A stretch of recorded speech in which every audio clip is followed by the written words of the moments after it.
Hi, I'm going to do a watercolor picture of Ichigo from Tokyo Mew Mew, or Mew Mew Power if you're more familiar with the English dub of the anime. I'm going to use some Strathmore 500 series watercolor paper, and I'm doing my sketch with a coal erase pencil. I usually don't sketch directly onto my watercolor paper because I'm really heavy-handed, but it's something I'm trying to improve and work on. Why the interest in this series?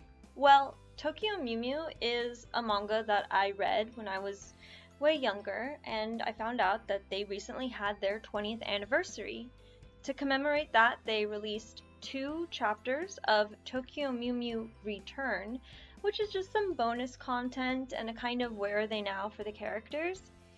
And they announced that they're gonna do a reboot of the anime in 2022, similar to how Fruits Baskets and Sailor Moon had their animes rebooted.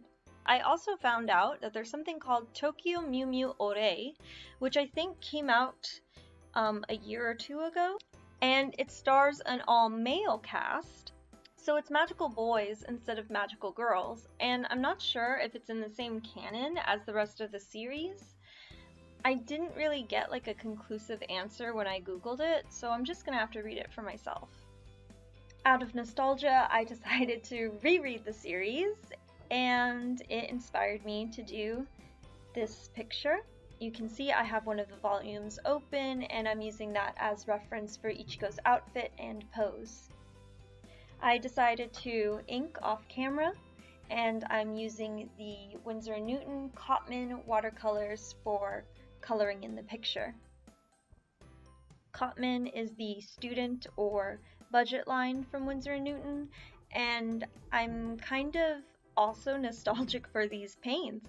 They're my oldest watercolors and the ones I first got when I wanted to be a little more serious about watercolor, so they're very near and dear to my heart. I'm putting in a light wash of color to just kind of figure out where everything goes and build up on top of that. I decided to make the bow and Ichigo's hair a darker shade of pink than her dress. This is my first time making this kind of video, and I decided to cut out every time I dip back into the watercolor, except for when I'm mixing a new color, and that ended up shortening the run time slowly but surely.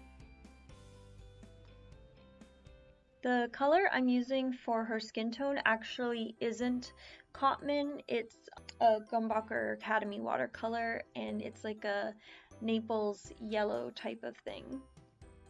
I wish Winsor & Newton offered Naples yellow in their Cotman line because it's such an easy shortcut for light skin tones, but they only have it in the professional line, and the professional line has real Naples yellow, which contains lead. I want to avoid that, thank you. But this Grumbacher one is a Naples yellow hue. Having a color with hue at the end of it means substitutions were made in order to mimic another color. Brands can do this to avoid harmful pigments, using rare pigments, or to cut costs. Speaking of hues, I believe I used a lot of rose madder hue when I painted this, because I have a really hard time making pinks in watercolor. If I mixed red with white, I ended up with a paint that was a little too on the opaque side. And yes, I know that you're supposed to avoid using white in traditional watercolor, but sometimes it's exactly what you need, and they must manufacture it for a reason, right? I also tried diluting reds until they were very transparent, but they never felt pink to me. That's when I found and bought this color, and it saved me a lot of trouble already. I still feel like I'm missing a bright pink though, so if anyone has a favorite pink, I'd love to hear your recommendations.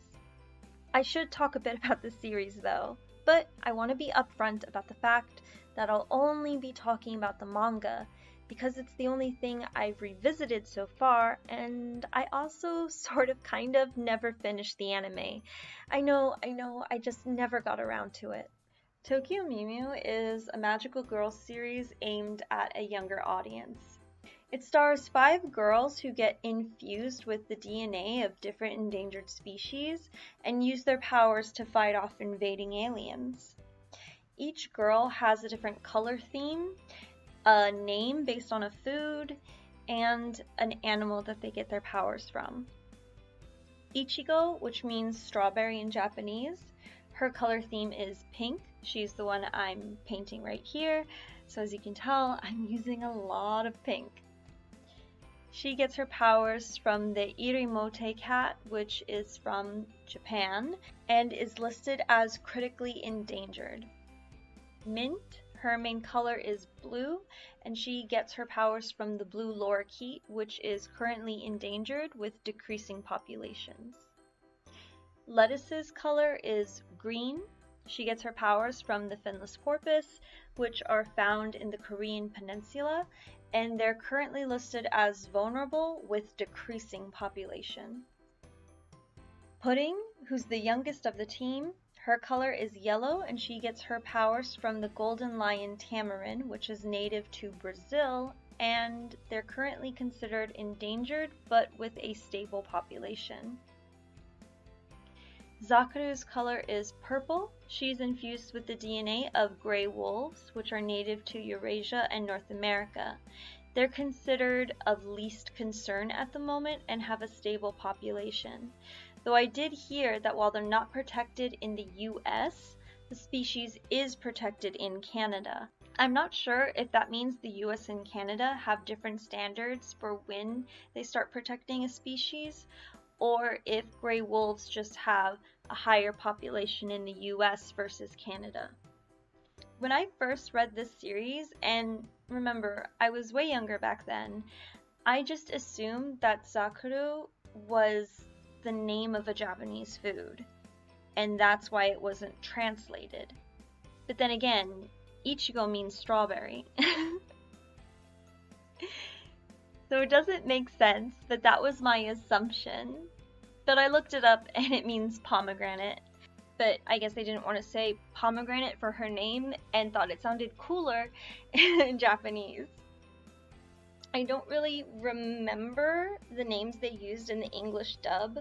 They had like names like Zoe, Renee, Bridget, and I don't really remember any of the rest. Now the villains, the invading aliens, are three guys named Kish, Tart, and Pie.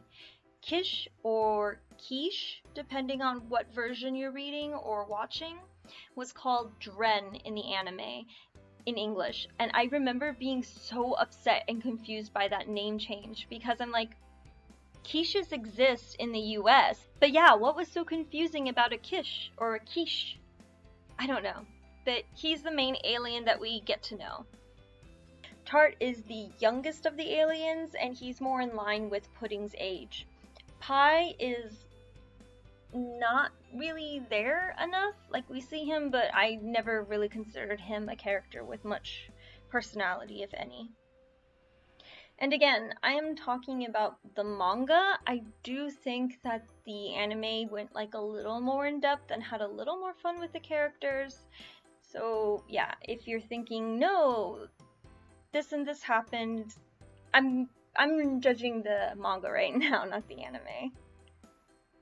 Well, judging might sound too harsh. I'm reminiscing, or something more like that. Revisiting this series was fun. The art is still gorgeous and super cute. I love those super sparkly shoujo panels that come up when Ichigo's with her crush. Speaking of her crush, Masaya, or Mark in the dub, am I the only one that thought he was really boring? I feel mean saying it, but for most of the series, we get to know very little about him, except for the fact that he's handsome, popular, and good at sports. He does care about the planet and takes Ichigo to go clean up a river at the start, but I felt like we, as the readers, were mainly led to like him because Ichigo liked him. His background and a bit more about his personality is explored near the end of the series, but by then, it was kind of too late for me to really feel invested in him. My favorite of the male cast was actually Kish. When I reread the series, I realized what a possessive jerk he really is. I mean, he is the main protagonist, so it makes sense. But when he's running around pulling Ichigo forcefully by the wrist, saying she belongs to him, and choking her while crying, "Why won't you love me?" Well, all I can see now is a field of red flags. But younger me? Well, younger me liked the bad boy trope and thought Kish had the strongest personality and best character design of the guys. He has a lot of faults, but man, does he have presence. And I do think his behavior improved a bit at the end. Like, instead of stealing a kiss, he lands a kiss on Ichigo's cheek. It's a baby step, but it's enough to fuel a fanfic or two, right? I feel like I messed up the mouth and the eyes a bit in this piece. Like, the intensity of the tongue is too much. If it was like a softer pink, that would have been a little nicer. And I didn't feel like my pen adhered to the paper right. There was something off about the pigmentation and the line work. I even tried to like color over it after, and I wasn't sure if it was the pen I was using, the paper I was using, or if the watercolor wasn't fully dry yet, but it did kind of bleed a bit. I really wish that I would have like left it here, because I liked it a lot more before I tried to redo the lines.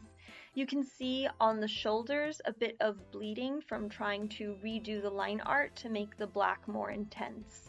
I also had some difficulties with the background. I couldn't get an even wash, and I think it's because I was using too small of a brush, and I'm thinking next time I should definitely like wet the surface first and then do a wash of color, or try and mask off the characters and do a wash first and then color in the rest.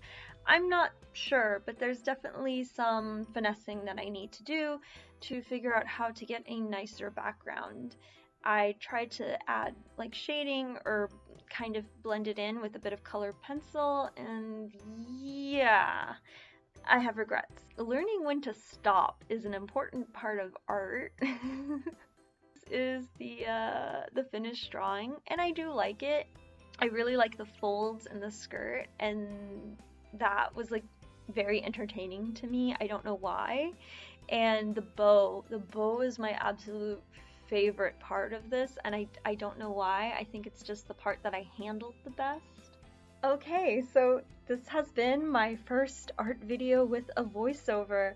Hopefully it wasn't a total disaster, and I really thank anyone who's watching this for stopping by. Thank you. I hope you have a great rest of your day, night, weekend, whatever, and that I'll see you again. Bye.